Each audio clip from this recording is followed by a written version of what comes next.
Well, we're back at it again. I swear I'm worse than a kid on Christmas morning with this stuff. I'm really having all kinds of fun messing around with this jig tool, whatever you guys want to call it. I don't even know what to call it. It's a slot mortising machine that's three-dimensional. It can carve, you know, all kinds of crazy stuff. But anyway, last night I built this lathe attachment for it, and I'm really excited about it. Now remember, everybody, this is just a rough throw it together system. I'm playing with some concepts, and I'm not taking a lot of time to do a really nice job. I'm just chucking this thing together to see how it works, where the problems are going to be, what I need to do in the future when I build the permanent machine to make it work right. And I apologize for the length of this video. It's going to be a little longer than my normal videos, but I got a lot to go through, so bear with me. First of all, I have the lathe attachment set up on a wood gear system so I can control the speed of cut, the rate of cut, and I can also do a lot of different things. Like with this, I can make threaded rod. I can do slot mortising on contours in incremental positioning. For instance, this right here is the tailstock, and I have the tailstock set up so it slides, so I can create tapers. If I want to turn a piece down and then I pull this out, I can create a taper on the end here from a certain position, and that's turning out really handy. And I got all kinds of other little features on this thing that I'm going to try and walk through with you real quick. Obviously, I'll do more videos in the future on this system after I work out all the bugs and do all kinds of different things. Really, with this application, your imagination is about your only limitation with something like this. You can do all kinds of crazy things. So, to pull you away from the router attachment for a minute, I want to show you this. Oh, see if I can get that in the frame here. And what this thing is, let's see, there we go. What this is a template that mounts right in here. Forgive the shaky camera. Boom, boom, boom. That mounts in here, and I have it around backwards, that this pin follows, and I can create box joints. Do this right here, guys. Sorry. I'm trying to do this in one take. My computer's down, and I can't do any editing, so I'm recording this all in one take here. Anyway, this screws down to the table, and this pin will follow these slots when I can create box joints. I cut these little box joints out earlier this morning. Now I've got some tuning to do. It's not quite right yet. There's a little gap. You can see there's a little gappage in there. But I did this morning with that, and the reason I made these so tall is I want to be able to stack all four of my front, back, and both sides. I can stack them all at one point and cut everything at once, then flip it over and cut it all at once. So I can do an entire drawer box just with only having to change my position twice. So, and that looks like it's going to work out. Definitely a couple bugs to work out of there. So, real excited about that. Let's go over here. Sorry, my shop is an absolute disaster area. Now on this side, I've got a threaded rod, and it's attached to a gear, so these things turn together. So when I'm turning this, and I use my drill with attachment, and you'll see that in a second, it turns my blank here as well. And you can see I've been messing around with it a little bit. This was a piece of yellow birch, but I'm turned it out. I've changed a couple things on this. I put this slides a little easier. I put it on some drawer glides.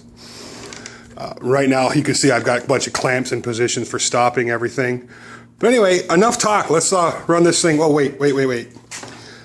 I have incremental marks on this, so I can stop this in a certain position and run a slot in this, and I can create really precise measurements for let's say I want to do a coat rack or something. I can get really perfect measurements on my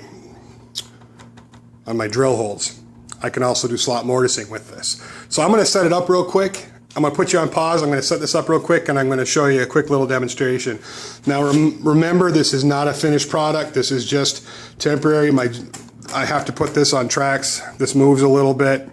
So anyway, give me a second and I'll show you how it works.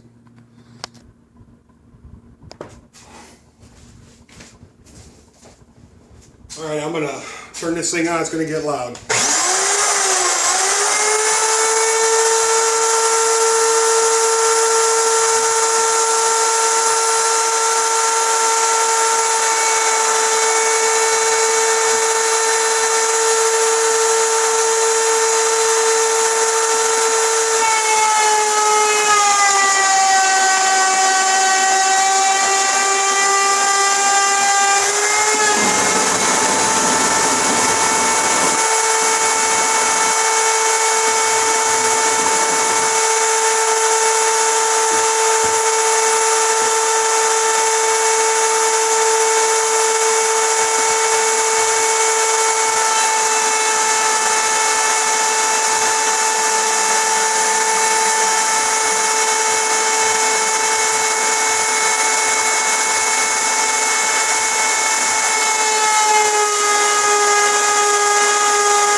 Anyway, y'all get the gist. I mean, there's a ton of things that can be done with this, and there definitely are some bugs to work out. You can see I forgot to tighten up my tailstock, and that's what that jumping around was. But for just a couple hours of messing around, you come up with this comes up with some pretty cool ideas. And I have the other side with the 2 pins. I wanted to show you that, and then this side is just a regular tailstock pin. But you know, you can do the slot mortising like that. You can turn it out. You can make threaded rod on this. So there's a lot of things that can be done with it, and I'm really excited about it. I just wanted to say that again, this isn't the finished product. It's just the beginning.